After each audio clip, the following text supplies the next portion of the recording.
হতে বর্ণিত, তিনি বলেন, রাসূলুল্লাহ সাল্লাল্লাহু আলাইহি ওয়াসাল্লাম বলেছেন, নিঃসন্দেহে নামাজের জন্য সবচেয়ে বেশি প্রতিদান পাবে সেই ব্যক্তি যে সবচেয়ে বেশি দূরে থেকে হেঁটে নামাজে আসে। তারপর যে ব্যক্তি আরো বেশি দূর থেকে আসে সে আরো বেশি প্রতিদান পাবে। আর যে ব্যক্তি ইমামের সাথে নামাজ পড়ার জন্য অপেক্ষা করতে থাকে, অর্থাৎ জামাতে নামাজ পড়ার জন্য অপেক্ষা করতে থাকে, সে তার চাইতে বেশি প্রতিদান পায় যে একাকী নামাজ পড়ে।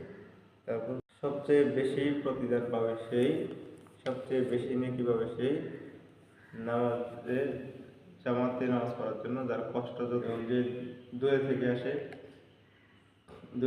কারণে তার একটা কষ্ট আছে, এই জন্য তার সওয়াবটা বেশি হবে।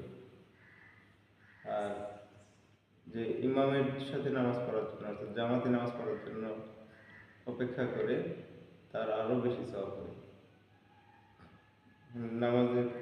জামাতের সাথে নামাজ পড়ার গুরুত্ব আছে যে একাকী নামাজ পড়ার চেয়ে যে ইমামের সাথে নামাজ পড়বে, জামাতে নামাজ পড়বে, সে অনেক বেশি সওয়াব পাবে।